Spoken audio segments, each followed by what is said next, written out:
So he's not shy about his opinions, Dom. Don't worry. Yeah, no, I mean, I think the flaming comes naturally. I don't know if you guys know this, but I'm actually half Dutch myself, so I think that's where all my flame comes from. Yeah, no, that explains a lot, right? Explains why I'm talking shit all the time. So, yeah, no, I'm definitely like super interested in a lot of the topics. I remember one of the things that you said on the last, I think you did on Elitist United with Veteran.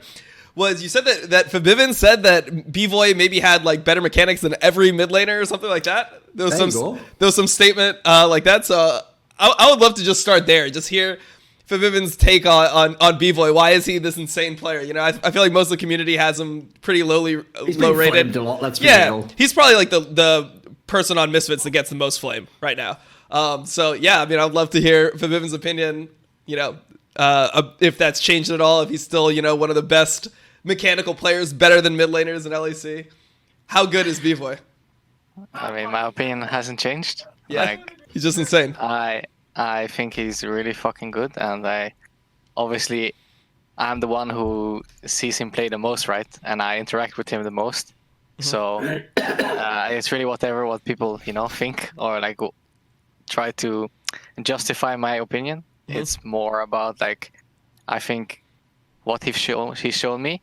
I see that what I said is true, and I mean he's proving it. Like I think he's actually playing well. I don't know why he's getting so much shit when he's actually playing well. Like of course some games, you can see flaws, right? But I don't think it's that's not because of the like his ability to play the game. It's more like comes to the team as a whole rather than him as a player individually. So I think, I mean, I still think I believe in what I said. No, the reason he was getting majorly flamed was mainly in the off-season. It wasn't actually like due to his actual play. It's just because it was a Korean that no one knows. Because, like, to be fair, I remember him playing for like LGD or whatever in LPL, but he wasn't like a big name even there. So the problem is when people hear Febivin that we've recruited an AD carry from Korea and it's not a super famous one, they're going to flame him because they're going to think, look at all the National League talent that he could have recruited what a surprise. Old school player like Freeze, or back in the day, people even would have said Forgiven. But, instead people took a chance on this guy that no one knows, and so I think the flame's probably died down a bit now. Like the team's been decent. Yeah, no, the team's definitely been good. I mean, speaking of statements though that have been made by Febivin that he might want to retract, I've got one for you, Febivin. This one comes courtesy of Veteran. Because on that Elitist United episode, you made this really interesting set of statements where, first of all, you were flaming Nemesis, saying that a whole bunch of players were better than him. And then secondly, do you remember this? You said that Veigar as a champion, you actually said this. You said Veigar is completely we got to get into the Ludens here. And you literally played against him. He picked Veigar, and I'll just read his scoreline out for him. He went 9-1-7, and you were 3-5-2 on that little Azir. What's the phrase people always say about Azir players? Hogging the turret, I believe, right? So what happened there, bro? What happened to Veigar? I mean, yeah, I guess his Veigar is just the best in the world.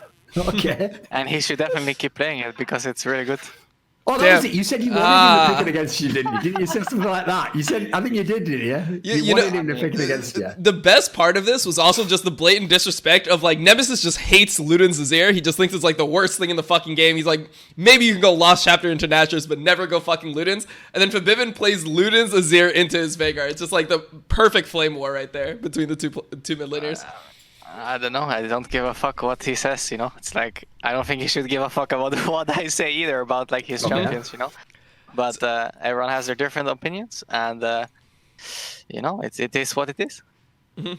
Is there any more context to the Ludens Azir? Because I mean, a bunch of people like threw a bunch of math all over the place on why Nashor's Tooth is better, etc. And like one thing I remember, I think you said was that it just feels better. Like Ludens just.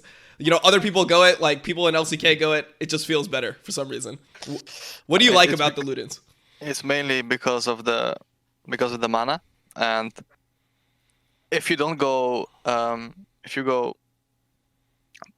don't go, what's it called, the Lost Chapter, the Transcendence in your runes, then you actually get 40% from Ludens and Nashors, and I just really like the mana because, I mean, it's the only mana item you can buy on it, and I actually feel like it's really, really good when you have it, just for the mana. And when you, I think sticking on Lost Chapter is good as well. But I think when you have the gold, you should just upgrade it. Yeah. It's like, I mean, maybe, of course, maybe the math is like, it's better to do something else, but it clearly, it works, you know? Like, I'm not just doing it because I think someone else says it's bad. It's like, I actually try this and I see other people build it and it makes sense and it feels right. So, yeah. I guess that's enough, you know. That's a pretty good reason, as long as it works. Here's the key thing: as long as it's not mega inefficient, it's not the end of the world. It might not be the most efficient item in the game, as you're implying. Yeah, no, I mean, I understand decisions like that. I mean, it's kind of like the Morellos versus Leandri's kha'zix thing, where, you know, you can give a bunch of math about how Morellos is just not as efficient as Leandri's, but there's so many times where, like, there'll just be points where the Morellos just feels better to build, and, like, when you sit on double pen, when you sit on like Morello plus Sork Boots, level 11 on kha'zix, I feel like that's such a nicer spike than being like on just haunting guys and Sork Boots. Like, it just feels better. So yeah, I definitely understand that as a player. You know, like, there's some things that just feel right, so you just go with it. You know, it makes sense. I mean, I've tried many other builds as well. You know, it's not like I'm only playing of this. Course. Like it usually comes down to my gold as well, how much gold I have. So it just depends, and it's. You get to the point where it's almost impossible to tell which one is better. So then you actually have to do the math. But fuck that, no player is gonna do the math, you know. And obviously some people are going to do that and they want to prove their point, which I understand. And I mean, yeah, probably maybe LS is right, you know, like probably because he's actually spending effort on it. So, yeah, respectable. I mean, so I guess while we're talking about your team, the player that I've been the most impressed with, besides for you, has been Razork. I mean, obviously I'm a jungler, I'm partial to junglers, but I feel like his pathing is like, he's so willing to sacrifice camps and things like that to make plays on the map, where so many other junglers are just willing to just, or so many other junglers just want to farm. They want to make sure that they're never falling behind. And this really changed from like the first 2 weeks. I was talking to Veteran, we did a LEC co-stream together last week, and when we were talking about it, it seemed like, I guess his take was that Amazing must have helped him in some way with his pathing between week one and week 2, and then the rest of the weeks, because he started jungling in a completely different way. Like, he started being less efficient, like looking for timings, and it seems like there's so many like opportunities where he comes mid, where it's like, oh shit, like any other jungler would like go clear like their top side or go like clear their red buff, and he's just like sitting mid waiting for a gank. So I mean, I guess kind of I wanted to just know like your take on that. Is that like Amazing helping him, you know, develop like better pathing in games, or is it just like your communication with him is really strong? Like, where do you think that strength of his comes from? I think most of it comes from Amazing, like obviously like the jungle pathing, you know, but it's a mix of everything. I think we have, I mean, me as a player, I'm like pretty vocal about what I need, because I'm not gonna just sit there and not ask for anything of my jungle, you know. So like, he's kind of forced to make plays, because if he doesn't come mid, then I'll probably run it down, you know. Okay. Like, okay. So, but damn. Yeah, shit. Okay, I'll be coming mid too. Like, there you go. Right. So you know he's an US player. You know that, no, Tom. I think this is like, I mean, of course, in LEC, I will adapt, you know, if I feel like, if I don't communicate properly, or if I feel like we're in the wrong spot, then I will obviously not run it down and int. But like, when I feel like I can pressure, I'm gonna, you know, make sure I can use it, you know. And if that's being used in the right time, that's a different question, you know. But then it just comes down to how you understand the game. But yeah, I think he's just figuring out slowly by himself as well how to be more effective around the lanes, because we have every player has a different playstyle, you know, so you have to like make it work in the best way. And I think we have been figuring it out pretty well. Like, there's a lot of improvement, so I'm happy about that. Makes sense. Thorin, anything? What's I've your got a question for you, Okay. right? So I a figured few there was weeks something. back, right, Misfits went on this little rise up. I saw, like, you know, Ben Spoot, the owner of Misfits, was practically like popping champagne bottles because you were tied first top of the league because G2 like turbo into that game, just get forgiven the fuck out of there. Fair enough, you know, someone had to do it. So you all celebrating. Now it's dropping off, mate. Now it's They're one game behind. You know, losing a Fnatic. What are you talking about? They're like third in the league or something. Yeah, they're fourth. fourth. Okay, It's going downhill. They're fourth by one game. It's not that bad. Exactly, fourth now. They were first before. All I'm saying is this. Listen, props to Razork. You smurfed like 3 games. Well done. You smurfed 3 games and you played Echo, where people just let you play it. Now that you have to play the real champions, I don't know. I think it's going back down. Here's the thing: when you lock up that 5th place seed and you get into the playoffs, have a great first round. I think it could go all right, but I don't know. I'm not feeling Misfits as an elite team for that way. I've heard this. You were flaming the fuck out that OG team. I'll take that OG team over Misfits any day. Really? I don't know how I feel about OG.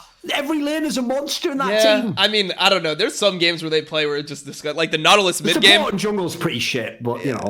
The Nautilus mid game that they played recently versus I think it was an SK that they played against. They played against some garbage fucking team, and they somehow it was Schalke, I think.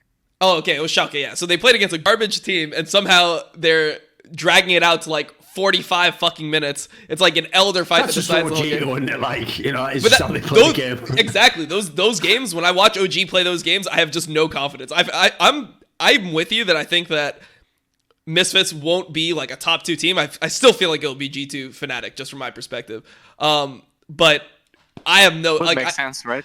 Yeah, of course. But I feel like OG they're not better than the rest. That's how I feel when I watch them. What do you think, then? OG overrated? I think the way they play is something that works in EU. Of course, they're top 3 in this region. But I don't know if I was them, if I would see my team playing the way they play, I would not feel right, because I know if I would go to an international event, I would get stomped, and then I would have to change everything, because in an international events, everything is about the early game. And these people are not going to let you lane. So if you build triple tank topside, or even a scaling AD, like your game will be over after 15 minutes, you know? And I understand that they like to play this way, and their players kind of, that's their strengths, you know? They like to play towards mid-late game. I think it's because of Alfari and the Xerxes. They're more like passive, you know? But I wouldn't feel comfortable if I would be playing for them, for example, you know, if I like by seeing them play right now, because of that. Put it this way, let me ask you this question: if Cloud9 played OG, would Cloud9 beat them? Because they're the kings of the early game, right? Yeah, no, they would. I think they would. Oh my god! Wait, you think Cloud9 would beat a European team? Holy shit, that's a hot take over here, man. Listen, he's coming in honest, dude. No, people have been telling me that Cloud9 would somehow be 9th place in EU, man. It's been fucking crazy. Yeah, obviously not. Like I don't see a world where Cloud9 would not be top 4. One, but they'd definitely be good, of course. Yeah. I think Cloud9 is actually really fucking good. Damn, but respect. It's also because of like the rest is like kind of mad, you know. But I can see, like when I watch games, LEC games, and when I watch Cloud9 play, I can tell how good a team is and how good would this team do against another team, like from like a more rational point of view, you know, because I actually understand like how champions should interact and how much you should snowball and how much people should punish. But so yeah, I can kind of picture that for myself because of the styles, you know. But I think Cloud9, they play really well around their pressure, and that's something that most of the teams don't do in EU, you know. And that's something that, for example, LPL teams do really well, you know. Well, if you were to put C9 like in the LEC, where do you think that they would like end the season? Like, do you think they'd be top 3, top 2? Like, where do you see them right now? I think they would be top 3. With who else? He put him above his own team. Fair play. G2 Fnatic, I'm assuming. Based on what right now, that top 3, yeah. Okay. Damn, this is not the take I was expecting. I was expecting some like EU pride. Like I wanted Forbidden to tell us that somehow they wouldn't even qualify for LEC if they somehow played over there. Cloud9 has 2 European players. So that's why. Come on, man. No. And their jungle is a complete animal. This he's ridiculous. Yes. He was just born and he is just shaped into a I don't know, EU/Chinese jungler, and he's just doing like, I don't know, when this guy was bootcamping in EU, he was just perma-innovating every time, you know? And like the top laner actually like this guy has a brain. You can tell he has a brain, you know? He actually, like in the bootcamp, he was smurfing as well. Smurfing in Korean bootcamp, their whole team. Their support is smart as well. I think this team is actually insane. Yeah, good. Yeah, thank God. Thank fucking God that they actually deserve so much praise. Like it's crazy. Like when I actually look forward to watching Cloud9's game on the weekend, you know? Yeah. That's why I said, though, the big problem they have is, like, first of all, just relatively, it's hard to tell how strong they are in LCS because, as you said, every team that isn't Cloud9 is, like, super flawed, basically. Yeah. Like, whoever the second place team is, in theory, it's FlyQuest at the moment, but I don't, in my heart of hearts, believe that, but I know the record does say they're second. Like, the problem there is, like, I actually think that has hurt Cloud9 in terms of their rep in the world. Like, they needed at least one other good team. It needed to be TSM team like good. TL. As long as one of them's good and then they can beat them, then they'll get the credit, I think. I mean, when we talk about teams in LCS, TL had one like clean week. The last week that they just played with Tactical, and I'm already willing to say that when they're playing at that form, they're the second best team we have. Like, the way that FlyQuest plays, they make so many mistakes throughout the game that it just feels like, oh, well, if you make this mistake versus a fucking better team, the game just ends. Like, they'll randomly, like, fight over a scuttle where they don't have priority, and then one person will die, they'll, like, lose a bunch of flashes, and somehow they'll be able to, like, battle back against these NA teams. But when I see mistakes like that happen, I can just see like G2 getting that one lead and then suddenly the game is like 16-2, right afterwards. So I don't know. At least TL can play like a solid game start to finish. Like they play 2 solid games start to finish. So, I mean, I guess that leads into the next topic. Let me ask you this question though, Dom, because before we go into like the double lift angle on it, right? The one angle I want to get is this, because I only saw your tweet on this. I haven't heard what you said on stream. I don't know if you went into detail, right? I get why you're against double lift, like the idea that like he literally did say he didn't give a fuck about the split essentially, and that he basically like he said that. He said that in a Riot interview. He was just like, like Spring Split doesn't really like matter to me. It's like I haven't been that motivated.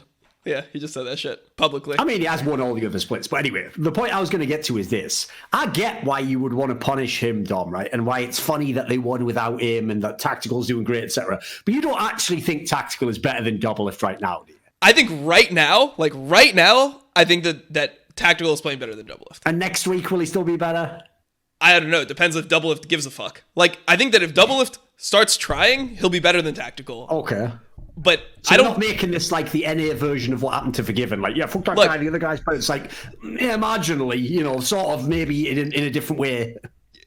The way that I see it, I mean, obviously, like, I'm kind of biased because when I see the situation, it reminds me so fucking much of when I was on TL with Piglet and Keith. Okay. It literally seems like the same exact thing. That's a good analogy, yeah. You've got the short term was better for the team, right? Yeah, Keith was, we looked completely different when we played with Keith. The team was functioning. There was like everyone felt like they had more agency in the game, like top, mid, jungle, like anyone was able to carry whoever was ahead. We'd play through. That was fine.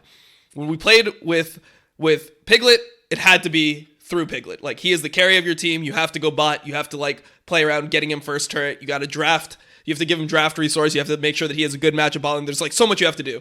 And it seems like when they played with Doublelift, it was like a similar type thing where he needs to be strong in the game for TL to win.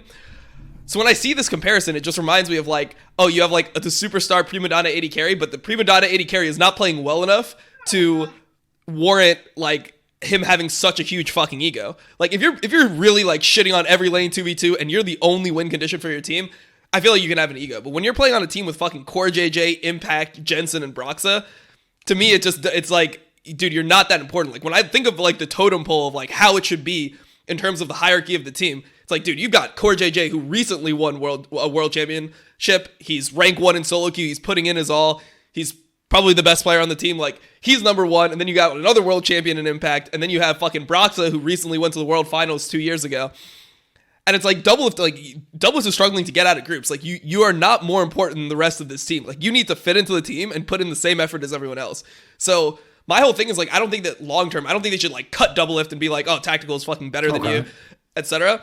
I think that it should just be, hey, Tactical is playing and you have to be better than Tactical. So like you get your shit together, start practicing. When you start playing better than Tactical, we give you your spot back. And then I feel like he just needs that kick in the ass, that motivation. Like I think that this type of stuff will really focus him. Like one of the things I said on stream is I feel like a player like Doublelift, one of the worst feelings you can have is watching somebody that you perceive to be worse than you go in, join your team, and then your team play better without you.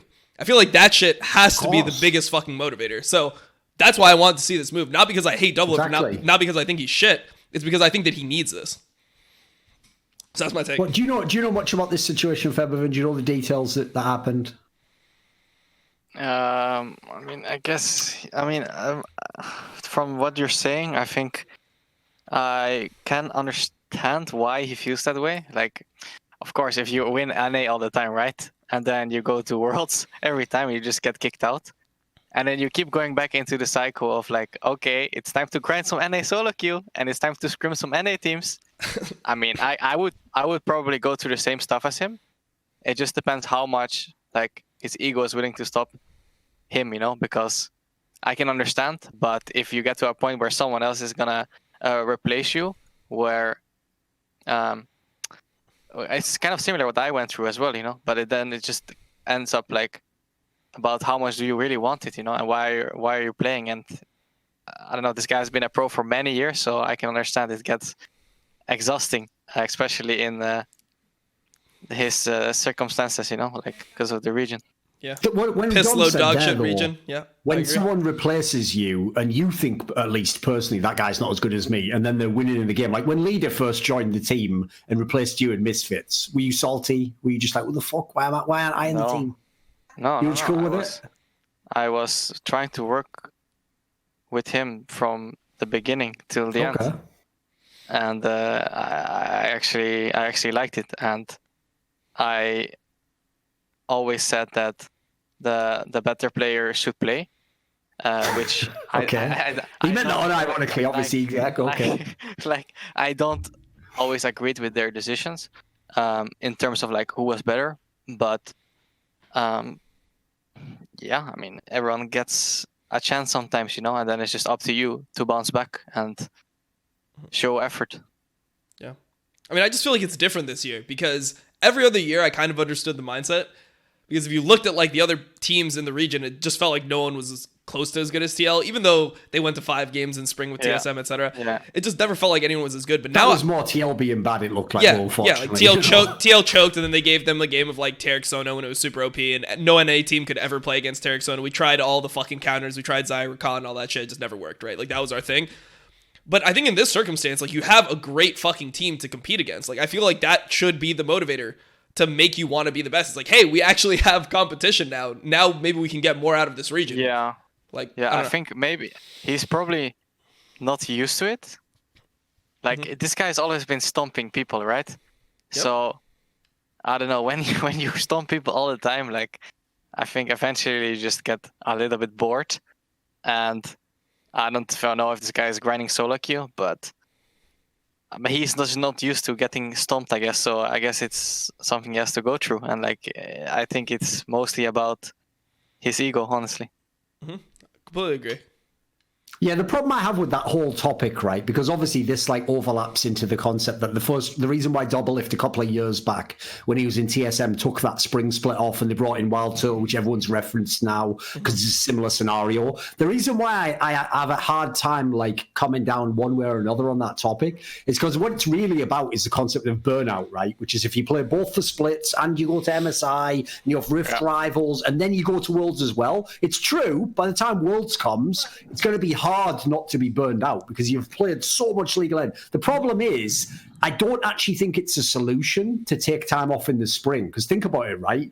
To then play in the summer, let's say you just take it easy during spring. You play a little bit of solo queue, you play your LCS games, and then you go into the summer season. Who says you're going to be in, like, you can't, it's not a switch that you just flip. You can't just suddenly become God tier in summer. So the problem with that is, I get why people think the ideal scenario would be start really slow and then ramp up over the year, but I don't know that that works in competition. Like, in competition, people are getting better all the time. This guy might be amazing this month. This guy might be terrible next month. Like, I don't think you can really, like, plan it like that. I think you just have to play it.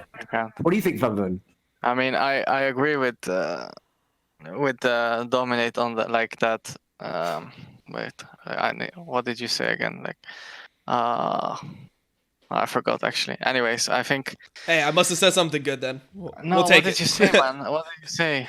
I said a lot of shit. I don't know what you're referencing. No. I came up in my mind that I was gonna say it, but you needed a wake up call. Sorry, what was your question? What was your question again? Sorry. Basically, what do you think about like the concept of trying to peak during the year and then like because obviously Doublelift's trying to imply he wants to take the spring off, doesn't he? But I don't really know how that would work. Like I don't feel as though you just take a few months off and then suddenly you're going to be awesome in summer. It's going to be really hard to be good in summer then.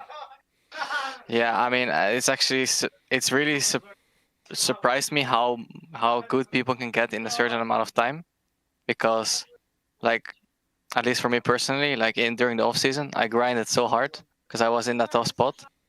But there's actually so many games you can spam and so many games you can watch, and with Worlds as well, and with obviously the bootcamp happening in EU, I feel like if you're not playing during this time, you're trolling. Like if you didn't bootcamp in EU during Worlds, as an NA player, or as an NA player, or even as a European player, I think you really missed out on how the game is supposed to be played in the best way, because all the best players in the world were here, and I felt I was pushing myself all the time, and all those players would be pushed as well.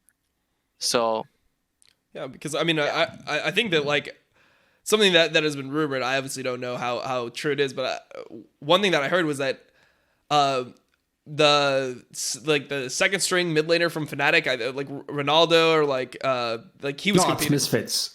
Yeah. Well, he was competing for the spot with Forbidden, right? Like your spot was not 100% guaranteed going into this year. Yeah. So I feel like that's some motivation that like other people don't have. You know, like I don't know. I feel like some players respond really well to having. From what you said with having leader there as well, like it didn't seem like that was something that you see as a super negative. When we talked to Whippo, he said the same thing. Like some people use that as like, hey, like maybe I can learn from this guy, or maybe like I can get a little bit better by having this replacement. I just hope that that's the same mentality that Doublelift has in his situation, because I feel like there are probably things that Tactical does really well. The player is he's not bad. Like he has 2 accounts like in the top fucking 10 of solo queue or some shit. Like he's a solo queue monster, and he played fine on stage. Like he didn't look like shit or anything. So the only thing is though, yeah, go on. I was gonna agree with like what you said about having the competition, you know, because as I said before, he's probably not used to it. But as you said, like Cloud9, they're actually stomping, you know. And when I see, like, I don't exactly know how good those bot lanes are, but like this should be motivation, you know. Like Sven and Vulcan look really fucking good. Like not even like as a 2v2 bot lane, but just like as a team, like in general, you know, because they also got a new jungle, so it should be like more, like you should want to do better, you know. But I think this is something that's hard when you're always winning, to get this little step ahead, because it gets the hardest, you know, when you're always on top. And then when suddenly you CBA because of Spring Split, like it's. I think it was surprising to Doublelift. Like when you see interviews of him, he thought, like he really thought that Sven was shit for the last couple of years. Like he thought that this guy was just like really, really bad in terms of just of course. He improved actually so much because he went to a Korean bootcamp, and he was in EU as well, you know. Yeah, and now he's monster smurfing every game. And he played fucking like 250 games duo queue with Vulcan, and they both got to 1400 LP or like 1200 LP in Korea. What a surprise! They're so good now. Yeah, now they're insane. Like that stuff is worth it, man. And what did Doublelift do? He chilled with the obvious joke would be, you know, an executive from TSM. Yeah, exactly. I'm staying away from that one, man. It was so set up. It was so set up. It was right there. It was right there, but I fucking held back, man. I got flamed too much by Reddit this week for what I said about Doublelift, you know. So I gotta keep it calm. Anyways, like what he's going through right now, he deserves it, you know. And what Cloud9 is going through, they deserve it. It's like, yeah, Cloud9 wanted more. That's just how it looks. Yeah, they do. The only thing I don't get though is like Featherman said, it's not like he has the same exact team from last year. I'd get it if you got a bit down on that team from last year when it was like, but we had the same team the whole year, and then we failed at Worlds, and we thought we were going to do so well. You got a new player. Like in theory, it's even the player where I'm sure in all the liar interviews that everyone does nowadays, I'm sure you even claim me like, yeah, that's exactly who I wanted to join my team. Like, give you fuck, mate. It's about 10 European junglers I'd take before him. But all right, I'll believe your lie that you just think he's super sexy smurfed 2 years ago in one Lee Sin game at Worlds. Okay, the most forgettable Worlds of all time. Like, who gives a fuck? But anyway, we'll pretend that that's by the by. That should motivate you, having a new teammate. There's a chance to turn everything around. Plus, the other angle I don't get is this.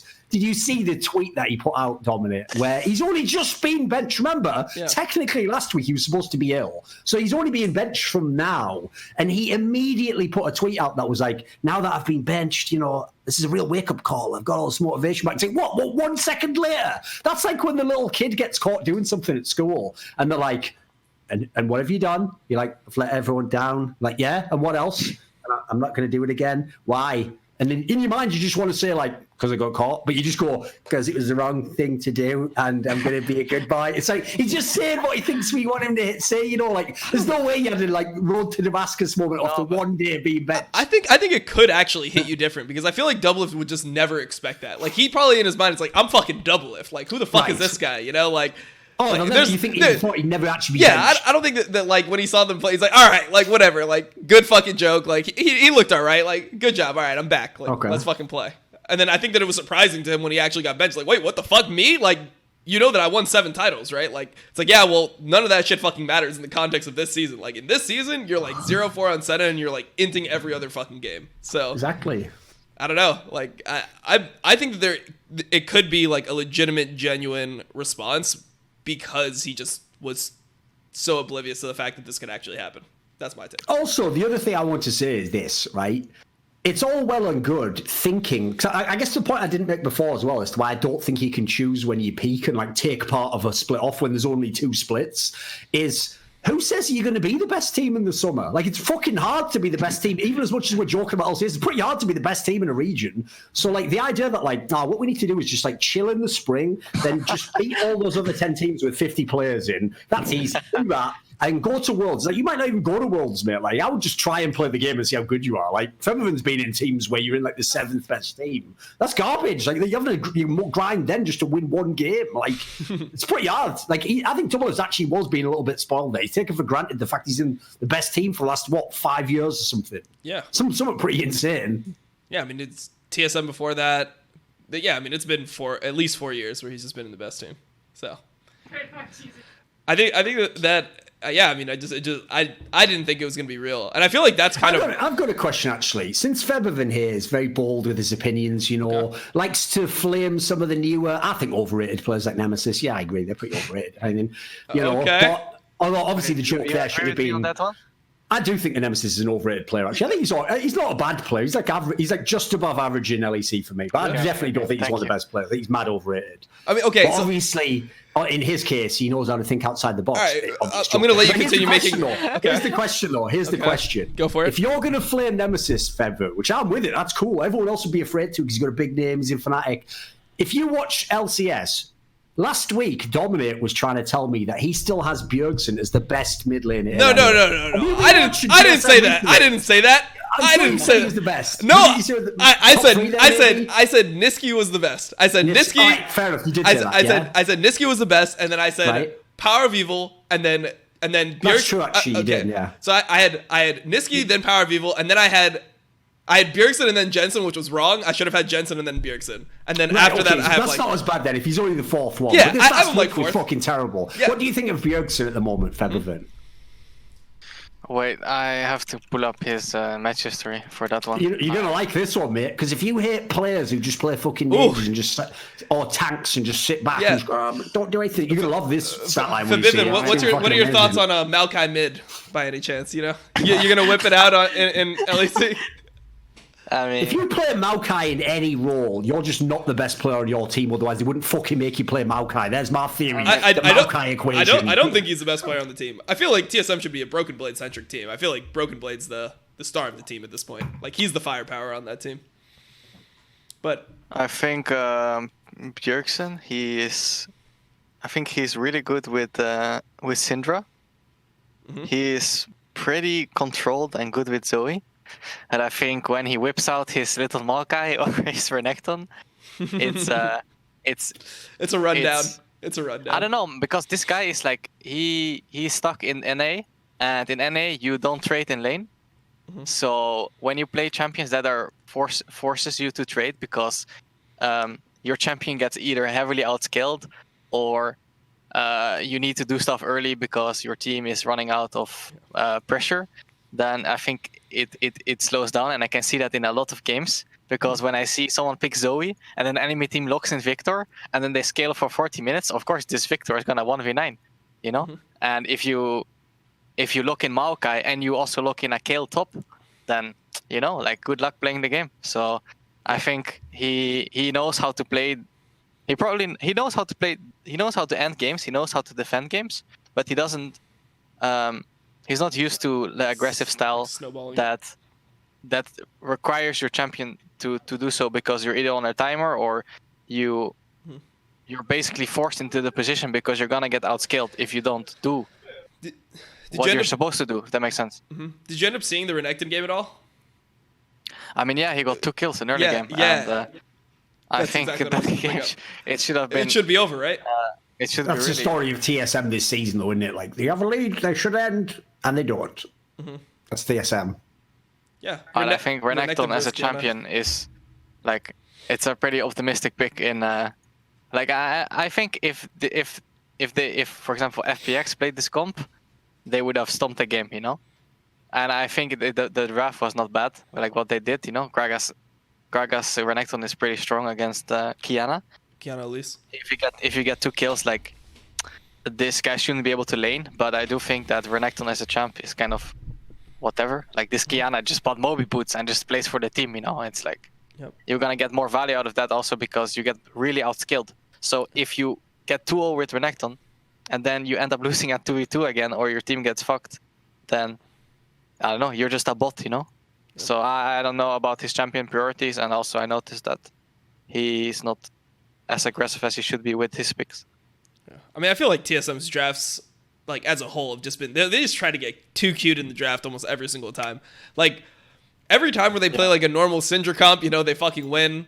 And then they play. Yeah, he's really good on Syndra. Yeah, and then they just play like all these weird fucking comps where it's like, okay, then there's the Maokai mid, and then there's the Talia Pantheon jungle game that they did, which, like, they were up 10k and ended up losing the game. Then there's the Renekton game. Like, there's so many different games where it's like, why do you need to fucking play all these fucking champions? Like, why can't they just?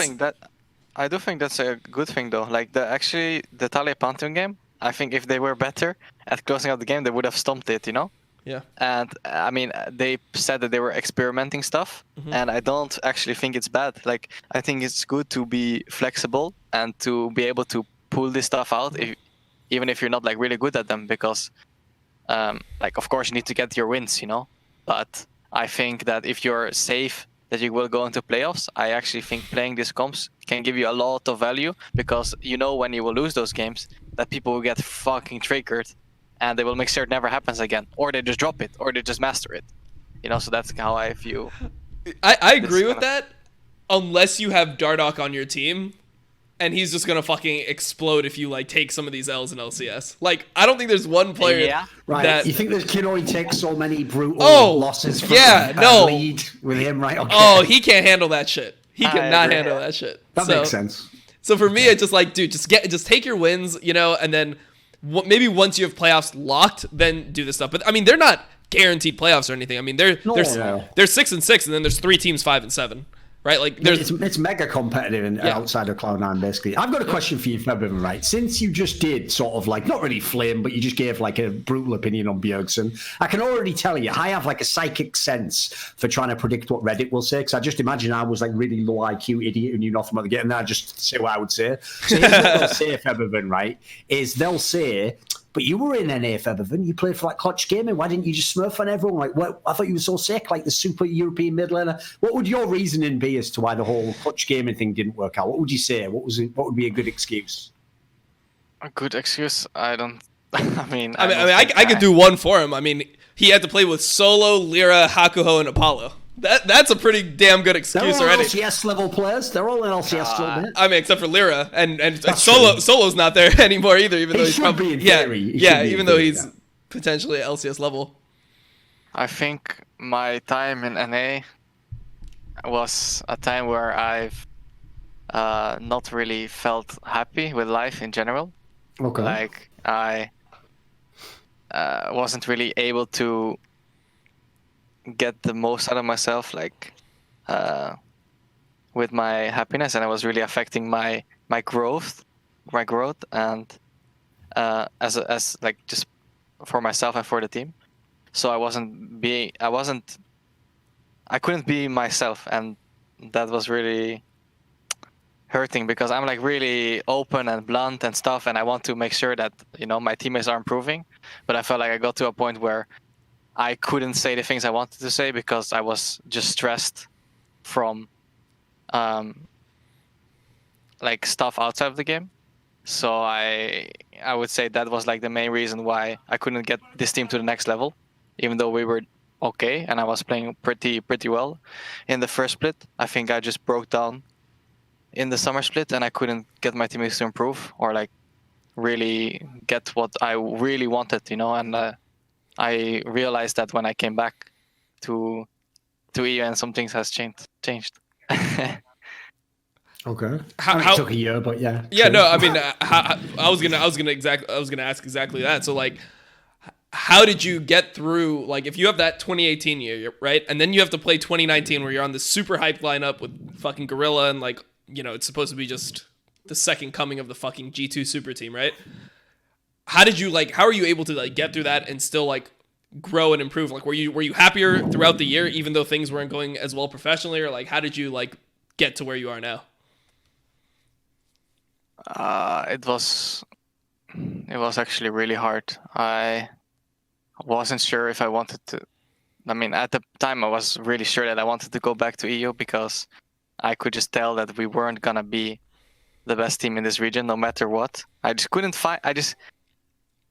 find a way to convince myself or to believe that I, with my team, could be the best team in NA. Even though I always deep down really believed that, I just couldn't get it out of myself. And I don't know, going back was still rough.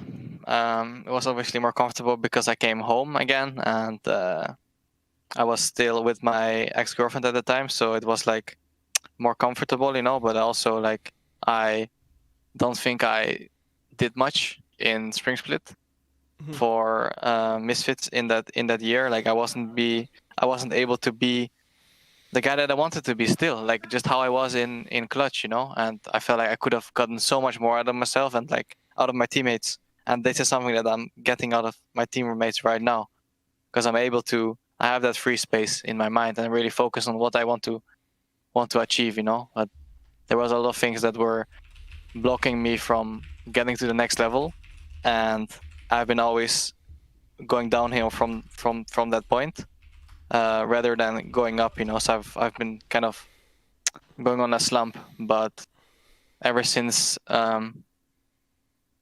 last year's summer split, I felt like I really picked myself back up, and I really set my own priorities and what I want to, like why I'm really playing the game and why I started, and like just was a whole emotional roller coaster, and.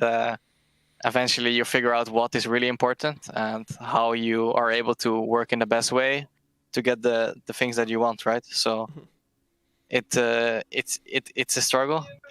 It was a big struggle. It's still a big struggle. That's how competition is, It's like once you don't start feeling well, it will show in your play, and it will affect all your teammates, and it will just affect everything, So yeah. I mean, I feel that's like a TLDR.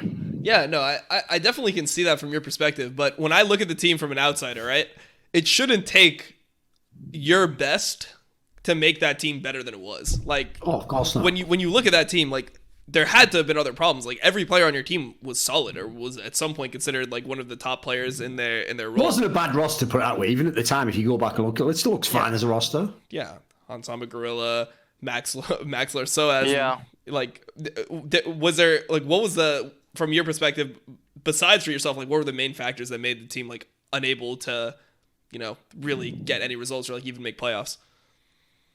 I think everyone's just depressed or like.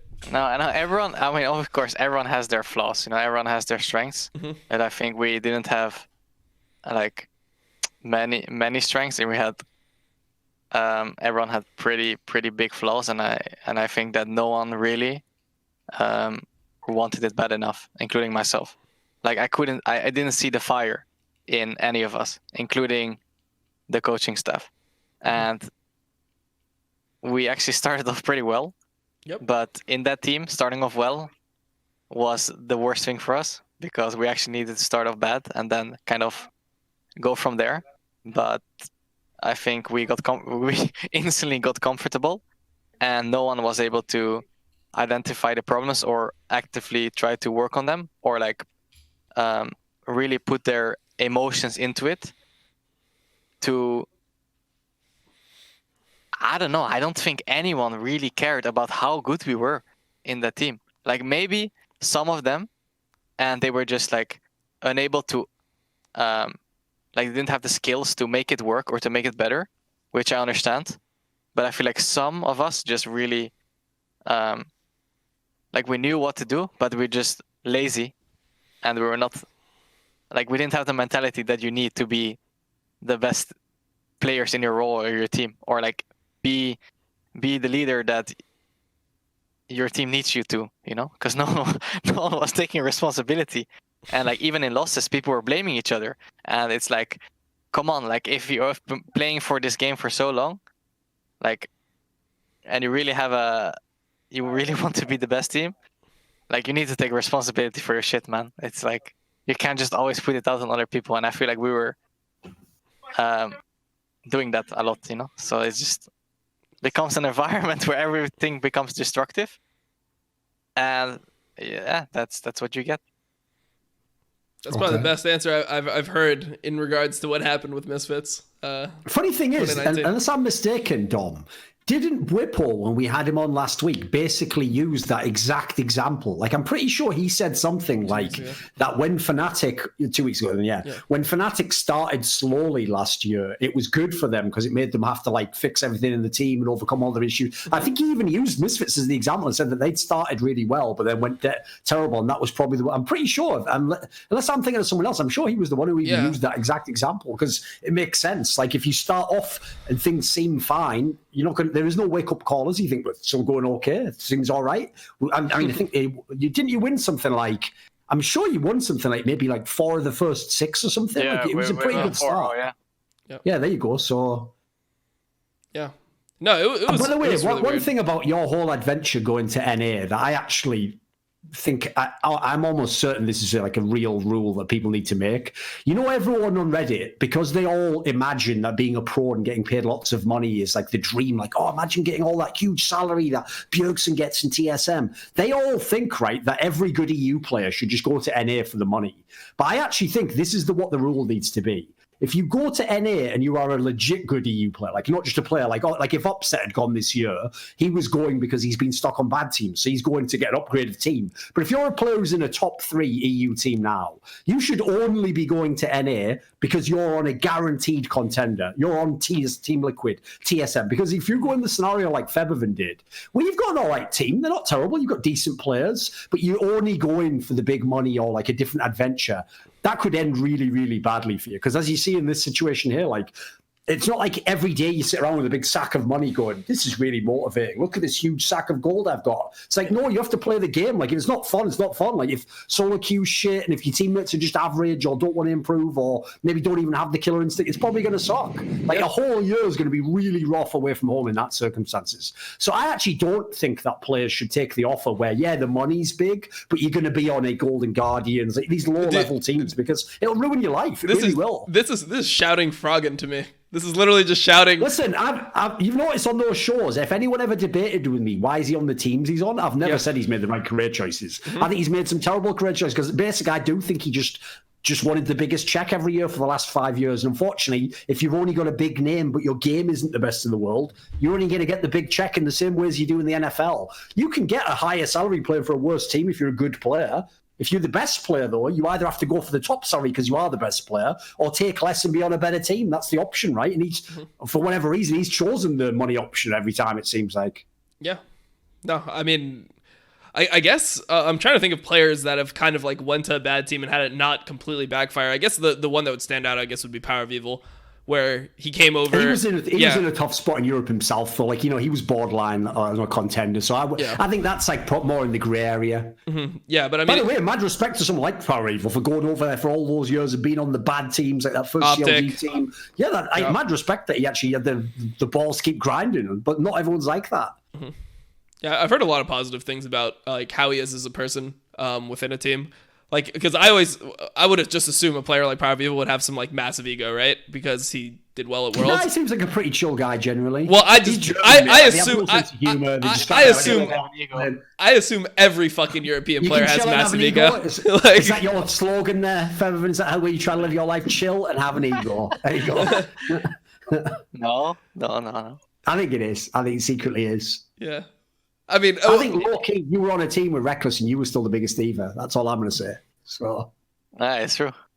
Wait, really? He knows it's true. Listen, in 2015, you were a bigger diva than Reckless. I don't believe it. No. I think it was, it was contestable. Exactly. Listen, they were both going hard for it. Exactly. It was like when Caps and Perks were mid laners in LEC. You know, it's preference as to who you think's better, but they're both going hard for that title. Yeah, that's all I'm going to tell you. Nice. We both had our moments. Great. Exactly. Enough said. Yeah, I mean, I guess before we jump off the Power People topic, what was your interpretation? Because I remember when I said, like, when I started talking about him being considered a good teammate over here, like that's what I've heard from people, is that he's actually like somebody that works with other people and he's like understanding with his teammates, etc. Did you have a different perception? Because I saw you had some reaction when I kind of shaped Power People like that. Was he known for having like an ego in EU to you, or like did you have a different idea of how he was? I mean, I was just, and when you said that, I was just thinking about the Nasher Stu thing, you know? Oh, okay. So you're just okay. You're mentally flaming him. Nice. And there were a lot of ages thing, you know? Like, yeah. I mean, I think when someone does that and no one else does it, I think it shows kind of, ego? I don't know if it's an ego thing. It's maybe just like, this guy maybe just really has fun playing with this build, you know? So I don't know, but I think, yeah, I mean, this guy, I've heard some stuff that he's pretty like stubborn with some things. So especially with the builds and stuff, because he believes he's probably good, but his teammates are like, you know, don't agree with it, and he still does it. Mm-hmm. But I think it's not bad to have this kind of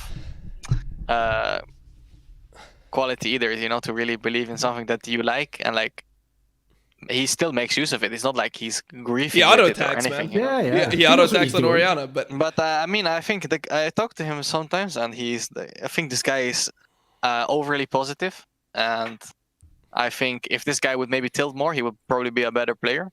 What the hell? Like I don't know if it makes sense. What the fuck? Why would that make him better though? Why would it make him better? I love this. Because when you are tilted and when you're mad, you dig so deep that you like see things that you never see before, right, you know? And like when you're always too positive and you're always like, okay, nice. I'm gonna build my Nasher Stoof and I'm gonna play my Veigar, then you will not see the things that you would see when you're like, you just see different things, you know? It's like, I don't know, I don't think this guy, he always seems too positive.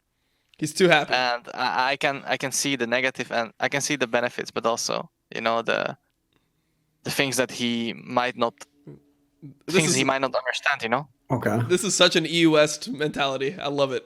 It's too positive. That's the main complaint there. Yeah, it's like this guy turns to the dark side and tilts a bit more. He'll be a great player one day. I understand what he's saying.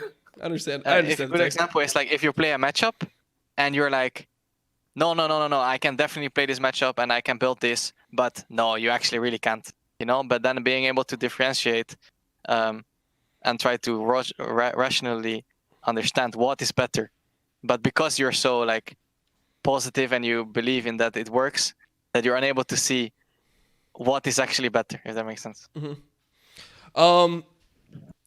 So I guess one thing quickly. So like, are you ever gonna get Razork to stop building Nasher's Tooth on Echo? Third item? Is this just like he just loves the build, or what? You think it's good? I mean, I think it's actually good against. I mean, he showed me like a clip once. And his auto attacks were doing so much damage to tanks, dude. Okay. All right, man. He was actually shredding tanks. But I think was he playing? There aren't many tanks in the game. This is what Power People did with Hylissang and Unicorns of Love. This is literally what he did. Yeah, there we go. That's probably it. I bet that's how that Chaos style was invented. He showed him a fucking GIF that was all blocky, like from an old Samsung phone. Like, oh, look at that. It's insane, the skirmish. And then they created Chaos style and almost beat Featherman in an LEC final. Yeah. That would have been embarrassing if you'd have lost that LEC final. The first one you were in, Featherman, where you played the Oh, with Unicorns Steelback, team. right? That was Steelback as the ADK. Where I went to Reckless. game 5. Yeah, Imagine if you'd lost that. Imagine if fucking Kikis was just like, all right, Featherman, champion coming through. Excuse me. It's like, how could you even live with yourself? But it's actually so crazy how every year is so different, because I came in right and I just win both splits, but I felt like I was actually doing nothing, you know. But I feel like right now, You didn't You have were to- just watching Hooney carry from the top lane. Yeah, yeah, exactly. Hey like, man, you had 2 like solo kills on Faker. I remember that shit. that was pretty good. but Yeah, I still lost. That was all. That was That's my true. purpose, to kill that guy, you know. Yeah. true. I didn't know how to end the game. This guy was like, "Okay, guys, I'm gonna farm with my Azir. I'm gonna die twice, 1v1." But I was still carry and shot call my team. Meanwhile, I was just like, "Okay, I'm gonna only kill this guy," you know. They were like, right, job done. Shame we lost the game. I'm out. Exactly. Yeah. No, I mean, but what you were saying, you were making a point there. Like you were saying, like the first year it seemed easy, but I'm guessing other years where you thought you were better, the team wasn't good, right? Yeah. That is how weird. Like it's also why League of Legends is such a weird game to me. In a way, it's fascinating because when I come from Counter-Strike, where the game stays fairly the same for most of history, if you're just a good player, you're just a good player, mate. Like the number 1 player in the world maybe becomes like, you know, maybe next year he has an off year, he's a number 4 player. You don't just go from number 1 to number 30 usually. Like League of Legends is crazy for that shit. Like the as you're saying, like you can have a split where you don't even think you're at your best, and that's when you win the championship. Next year you might be individually amazing. You might be on the 6th best team. And it's so it actually fucks with your mind so much. Yep. Because like you have to deal with all, like, let's say you are actually not that good as you said, and then you win everything. Then you get, like, if you don't know Still how to think deal you with are. with the You still get the ego boost, right? yeah, exactly. You don't know how to deal with the confidence, and then you actually get the reality check, and you're like, oh, I'm actually bad, and then I don't know, everything affects everything. You know, it's just. And then you're like, fuck it, I'm going to NA. Fuck H2K, right? And then you And come then to you NA, actually- and then you're just miserable. You know, you have to go back. It's a fucking struggle. But like going back to the clutch thing, like besides myself, I think that when I was playing in this team, I could also feel the lack of like people wanting to, or like they don't really understand how to like get the most out of the situation. You know, like I don't know. I feel like this region just lacks personalities who are really pushing themselves and their teammates to actually be better. You know. Yep. Just as a player, like I think it's also just like, I feel like NA in general, if somebody like has that type of desire and he's like willing to criticize other players, it just becomes like a, oh, you're like toxic thing.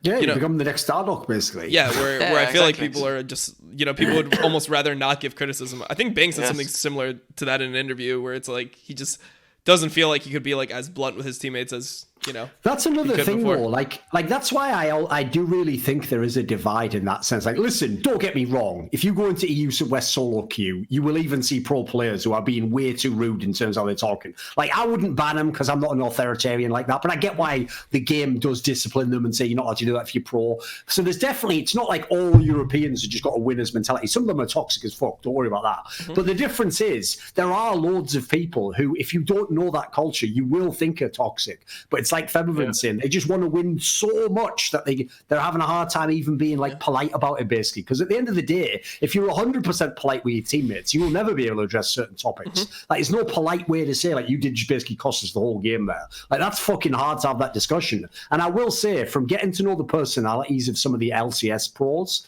there are a lot of NA pros who, it reminds me of, like, you see this in traditional sports, where once you get to a certain threshold of how much money people can make for playing, there are some people who are just happy to be there. Like, some people are just happy to be in, like, the 6th best LCS team. And it's like, hey, it's cool. I've got a salary. Yeah, I'm doing all right. Yeah, I'll put it, you know, it's not like they don't do anything. They play the games, they play the scrims. Maybe they play 1 or 2 solo queue games, but they're just happy to be there. The difference is, I want the guy, even if he's not in the league yet, who's killing himself to be the best, even if he doesn't make it. That's at least something admirable to that spirit, you know? Yeah, so you want tactical on your team then. That's what I'm hearing from you.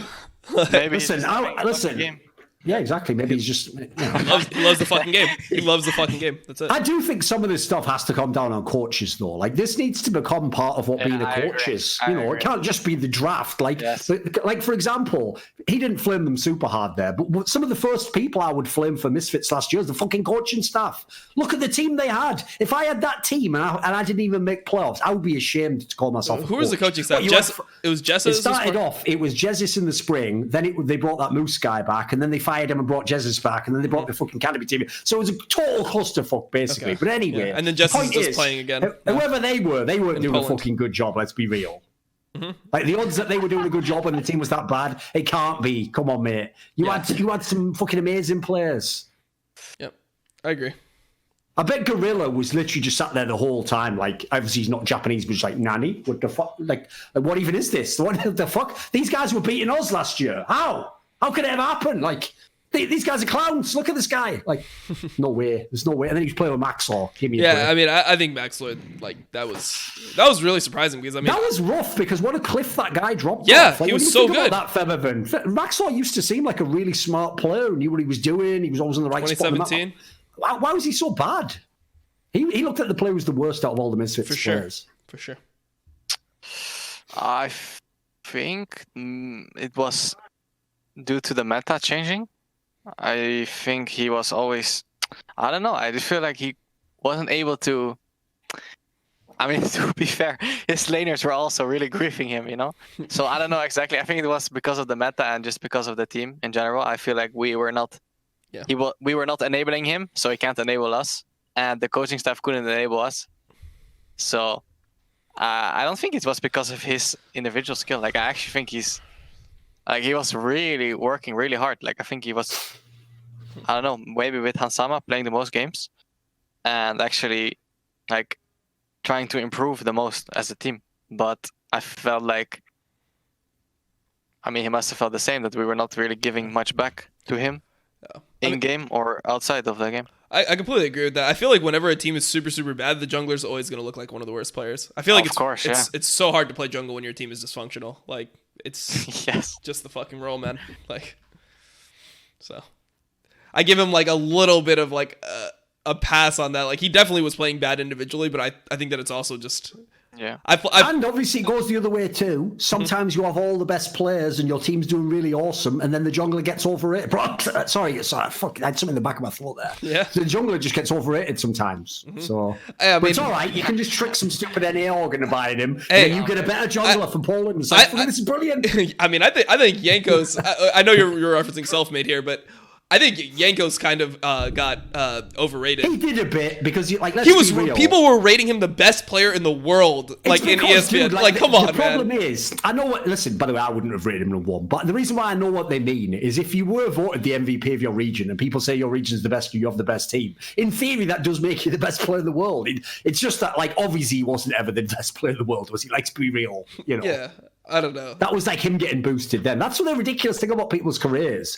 Doublelift's a great example of one to tie him back in. Right before he won LCS, everyone on Reddit made out like this guy was like the 5th best AD carry in the region. And every time he won LCS, he was the best ever. It's like, what? It's the same guy last week. What are you talking about? So the same thing with Jankos. For years and years, even when he was playing with Featherman, when he was just fucking phoning it in H2K, I thought Jankos was the best jungler the whole time. Meanwhile, idiots were telling me that Trick guy was just because Perks, he was just like, Perks was like, follow me out. We'll just go kill him in the side lane. And everyone's like, Trick, you're a fucking genius. Give him the MVP. Lifetime achievement. Nobel Peace Prize for Trick. He's a genius. And then when he goes to any other team, he's pure ass. This guy's cheeks when he's in Korea, back with his native Koreans, they're all like, well, we can hear what you're saying and you don't know what the fuck you're doing. So he was in garbage teams out, him and Ignar. I don't know how him and Ignar have got away with it for this long. It's fucking amazing. This is like some heist movie where they're just don't pretend to be Legends players. Like just a fucking janitor, like nicking the safe code or something. Like, I don't know how they do it, but all I'm saying is they go back to Korea, they get found out instantly.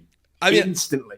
I think Ignar is better than Trick for sure. Like when I see Ignar play in NA, I feel like he's the reason. Him and Power Vivo are the reason why FlyQuest is good. In NA, he looks legit, but that's also not itself a great statement, is it? He used to be on Schalke for fuck's sake. Yeah, I can't really defend that one. Well, I tried FlyQuest. I tried Ignar. Team. Yeah, FlyQuest. Let's go, baby. Yeah, and he's one of the best players on the team, right? It's like him, Santorin, and Power Vivo are the 3 best players on that team. So, you know, I mean, how good can he? What can he do? He's laning with Wild Turtle.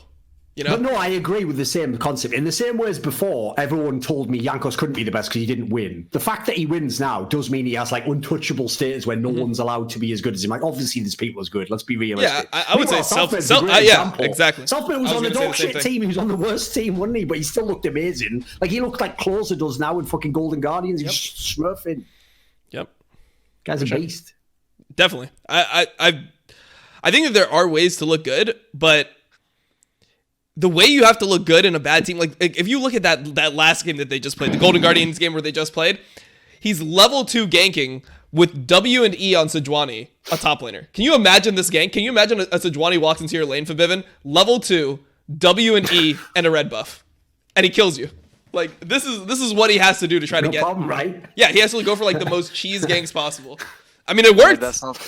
It worked. I mean, obviously it can't be mid. It has to be top. But like, the concept is the same. It's just like you have to just do such crazy things to get ahead because you're so doomed. Like, and they lost that game anyway. He level 2 ganks with Sejuani, WE gets the kill. Doesn't fucking matter for the rest of the game. They still lose. Like, it's really fucking insane when you play games like that because I know that Closer must be just thinking to himself like, how do I fucking win? Like, if I farm and the other junglers farming, they're just winning because they have better laners. If I tried to gank early and I put myself behind, it's not like my laners are going to be good enough to fucking carry me. So what do? How do you win? Then you just flip it.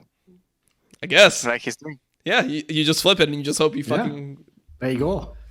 Flip heads more times than tails. He at least has a reasonable circumstance. He comes from fucking Turkey, mate. He should be loving being in NA. Like, that's not bad for him. He's getting a nice salary. Even Golden Guardians, whoever the fuck Golden Guardians is, they're better than whoever we played for in Turkey. Like, I don't even know anyone from Turkey. That's a lie. I do. There's a couple of teams. But whatever. Fuck, I'll pretend I don't. Whoever the fuck they are in Turkey, it's way better. The difference is, like, if you're actually like a top European player, you should just try and be in a top European team. That's pretty obvious at this point in time. Sure.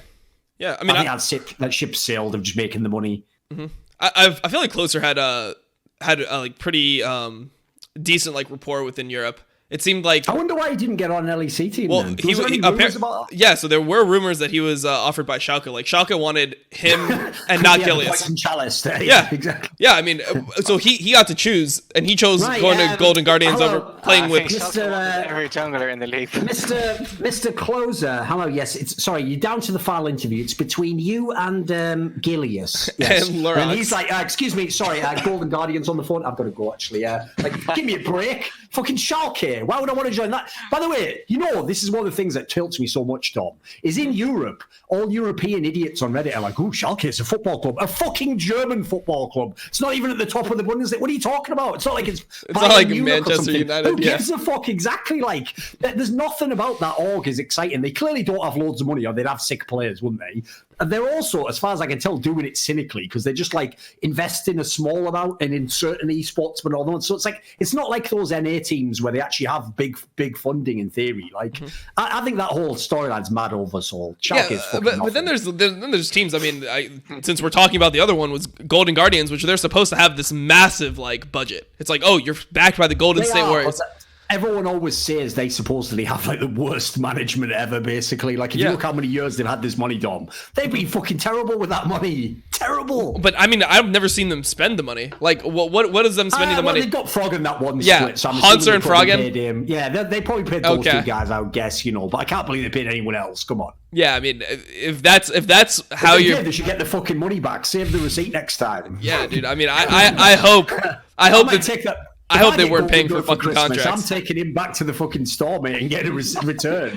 You know when someone gives you a Christmas present and you're like, oh, thanks for putting the receipt in. I mean, yeah, look, great gift. Love this. Oh, thanks, Grandma. Like, you're really gonna roast Golden Glue on the day his fucking Drive video comes out on Reddit? Come on, man.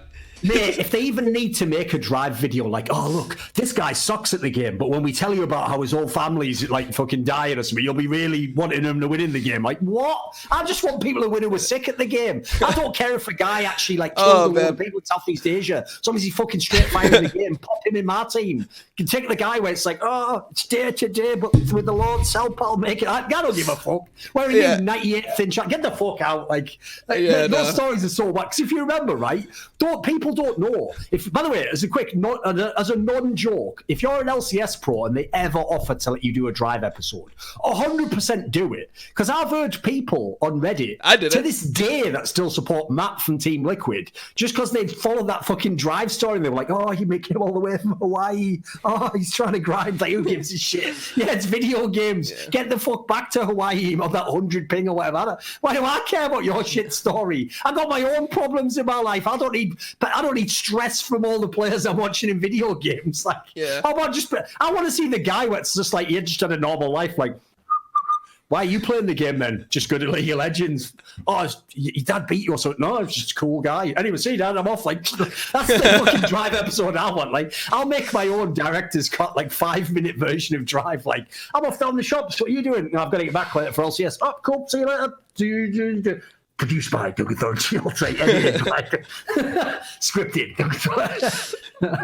I mean, the thing that was so funny about here's what we'll do, Febiven. We'll make like a troll version. We'll make like Drive, the Febiven edition. It'll just be you just living in Berlin, just having a kebab every now and then, just playing solo queue. Like, another solo queue game? Yeah, another solo queue game. And at the end, it's like, amazing how he overcame all the troubles in his life, all the depression and everything. Like, Drive.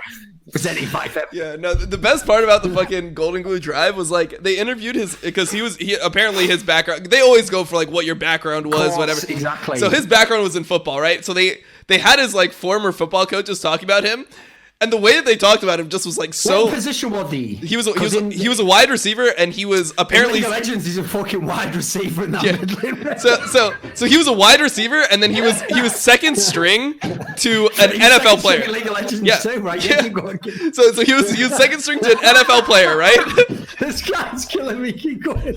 So when the coaches actually talked about him, right? Like you expect the coaches to like say some like really epic thing about how he's gonna be the best. And instead, they just like the final thing is like, yeah, he might not be the most talented player, but no one will outwork Grayson. No one's gonna outwork this man. And it's like, all right, so he has no fucking talent. I don't want to break anyone's heart right now, but the reason why Dom set that up that way is because that is like when someone says like, oh, do you want to date my girlfriend's cousin? She's got a great personality. It's like, yeah, the fact that they say that means she looks like shit. You'd essentially straight fire tits and fucking... If you just say she's got a great personality, in that scenario there where they're like, listen, tell you what, he might not be talented or good at American football, but no one's going to outwork him. You know what? The only place where it's applicable for someone who will not be outworked to work is like a fucking Dairy Queen or something. I was going to say like McDonald's, man. Yeah, exactly. McDonald's, like, you know, UPS. Like, these are the jobs where we want people who just like to work. You have to actually be good at some of these games, Golden Glue. There'll be another one next when he moves to fucking Tetris or something like Drive. Like, when I was in League of Legends, I was grinding so hard in Korea, man. Wow, what'd you do with LCS? Nah, I was on Golden Guardians a few speed. Thing about Grayson is he's shit at League of Legends, but no one will outgrind him. Give me a break. Like, who cares? No, exactly. The way they talk about him, they're like, oh, but like his tenacity is unmatched. Which other player could get benched from 7 teams consecutively and still show up to work the next day? And it's like, shit. That's the other thing as well. I would have quit. Golden Glue. I would have quit. The problem is this, right? It only, you know that famous saying, like, if at first you don't succeed, try again. Even in the statement, they only say try, and then again. They don't say like try. Just never give up. Just keep trying. And then you're just an old man almost dead. Like, when did I make it? No. So like in that scenario, just give up. Like, it's not for you. Like that. The problem with that advice is it's only cool if you eventually make it. If you make it, it becomes awesome that you were trying for all those years. You were grinding. It's actually a bit depressing that he's been trying, as you said, for like 7 different teams. It's the most depressing drive you'll ever see, man. It's more depressing. Yeah. It's like 20 minutes, and like his mother's like crying because of how depressing his career has been. Yes, that's it's literally just hits you in the feels. Jesus. Like, oh man, like it's really just never gonna work out, huh? Like that is so brutal. Yep. Yeah. No, it's a banger of a video, man. You got to watch it after this.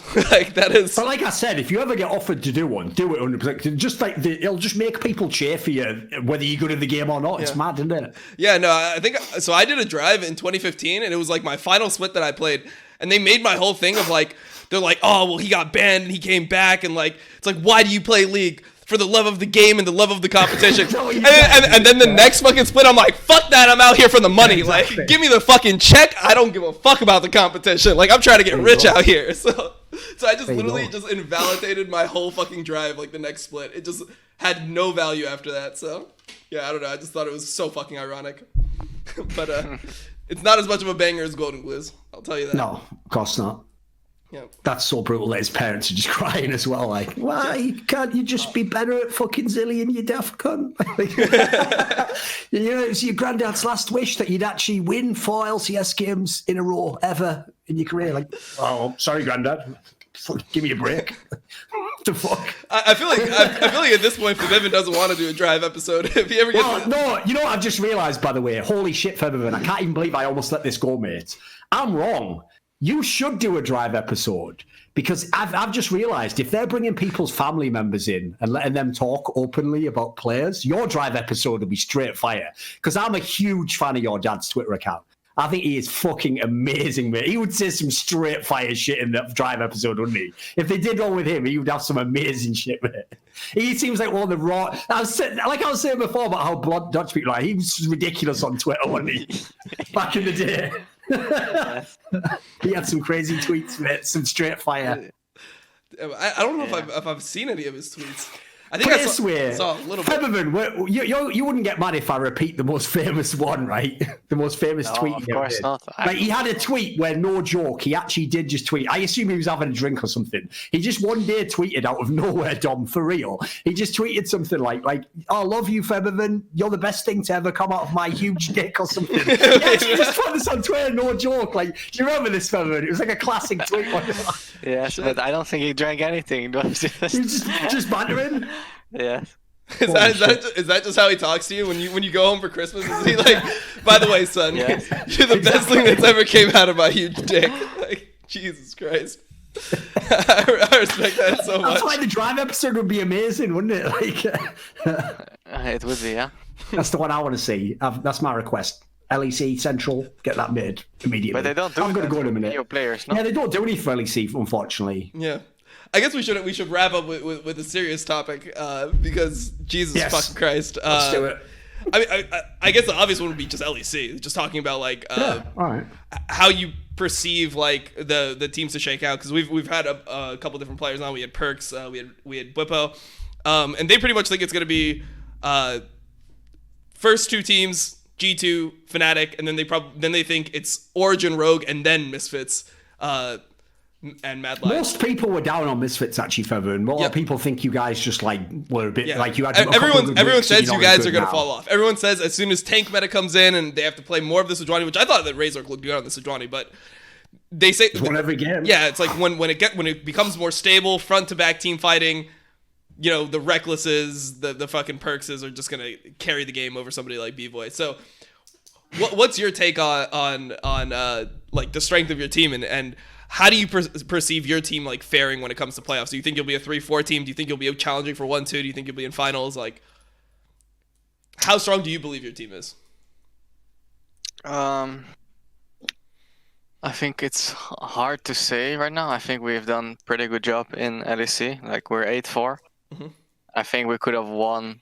Like we could have been, I don't know, 10-2 right now. We could have been 6-6. I think. I think we can be really good because I can see how like we have a really high skill ceiling, everyone.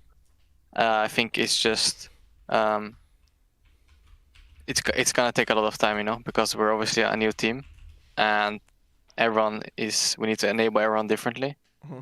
And we're kind of just starting, you know, and it's like I honestly would like us to struggle a bit more, like in LEC. Like I would have. It's of course easy to say, but like when we lost against Fnatic, I was actually really happy. Like we lost. Like I was just goofing around with my teammates. I was just saying, "I'm so grateful we lost today," and they were like, "What are you saying?" You know. But I think those losses are actually losses we should really take to heart and use them. I think right now. Of course, G2, Fnatic, and Origin, they probably have better foundation than us because, I mean, it makes sense, right? Those teams have been together forever. Mm-hmm. And I think the fact that we're able to compete with them or like even do well against most of the teams shows like a really good sign, especially with how early we are in the year and how much practice we still have left going into the next weeks and into playoffs.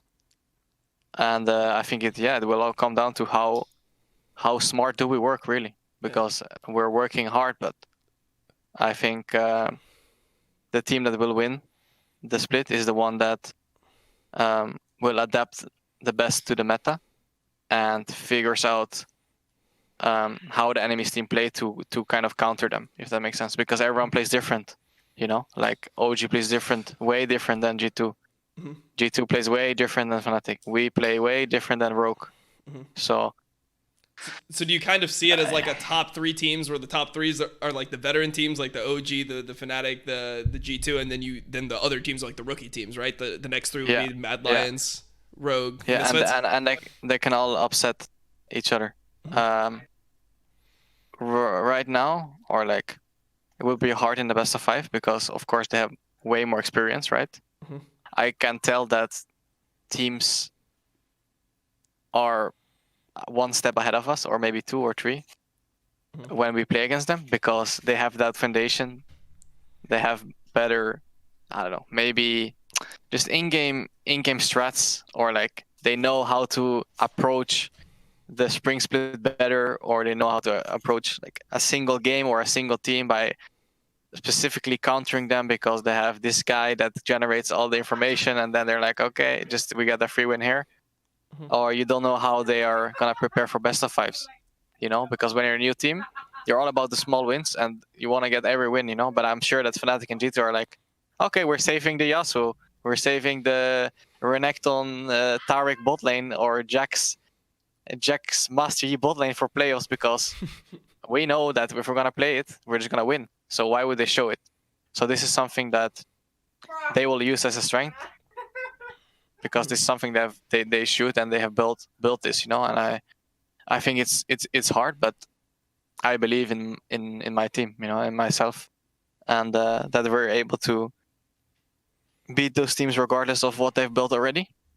And it's just, I think it's really important to stay aware of what they're doing and what we want to do to counter it. Mm-hmm. Yeah, I think that's a super fair answer. I'm surprised because normally when you ask a player that, they're just like, no, I think we're gonna beat G2 and Fnatic because we'll just, we've got better individual players, like Razork is rank 1 and so like I was expecting some bullshit like that, but I think that's like a very fair answer. I can say those things. I know we can beat those teams, Mm-hmm. But it's more about how, and is it sustainable? It's not just about the win. It's about how do you get there more, Jesus Christ, are they watching like our segment from before with Golden Glue's drive or what? I don't know, mate. It's ridiculous, isn't it? Wait, literal clown fiesta inside your fucking office, yeah. You guys are trying to get attention from the stream or what? Listen, mate, some of them have only been in LEC for 1 split, and they might not be in it again, so we'll see. Just tell them, listen, I was in Misfits. Anyone could get Misfits. So you guys could be gone by summer if you don't buck up. Yeah, just threaten their careers. So, that sounds really good for team environment. Exactly. That's the way we got to do it. Yeah. Same for us. What we can be gone as well? No way. Who's going to beat us? Fucking local, frost-scoring people with weird hair? No way. They haven't got the skills. They haven't got the charm. They haven't got the looks. Yeah. I'm the best thing to come out of anyone's people, whatever that means. Whatever. I think that's the end of the show. Yeah, I think that's a fair place to end. It's an appropriate end. Yeah. Was there? Normally we just open up to the guests. Was there anything that you felt like you wanted to discuss on the show? Like any topics that we didn't cover? Or you like Did we satisfied? miss anything, Fabian? Yeah. A lot. Did we miss anything? But it's fine, man. A lot. Well, then we gotta have you on another episode. We'll catch up with you after the split. Exactly. After you guys have done really well in the playoffs, and Razork definitely is level 1 to drop down to just being like some fucking shitter from Spain again. He'll definitely still be a top player. And at that point in time, we'll be back on the show and you can gloat about all your success. Yeah. And that won't happen. That was the joke. He's under my wing. Okay. Right. You're gonna keep him level. He's gonna follow you. Of course. Mate, it's going to be like the beginning of Top Gun. You're going to be bringing him in on your wing to the fucking, like, right, retire this guy. He's lost his shit completely. Merlin, like, if anyone doesn't know that movie, it's why I'm using references from movies that came out before everyone was live. But whatever, that's the end of the show. The boomer moment. Yeah, well, I appreciate you being here. It was a good time. I don't know. I like getting your take on, you know, kind of the differences between NA and EU and, like, kind of like how the practice is and just the mentality of, like, the urgency and stuff like that. So, yeah, it was good having you on, and yeah, I appreciate you giving your takes on everything. You give very unique opinions, which I feel like there's not enough of in the LEC scene right now. So thanks for being here, and yeah, obviously follow this guy's Twitter at MSF_Forbidden, and we'll see you next week on the Crackdown. Thanks for watching, guys. Thank you.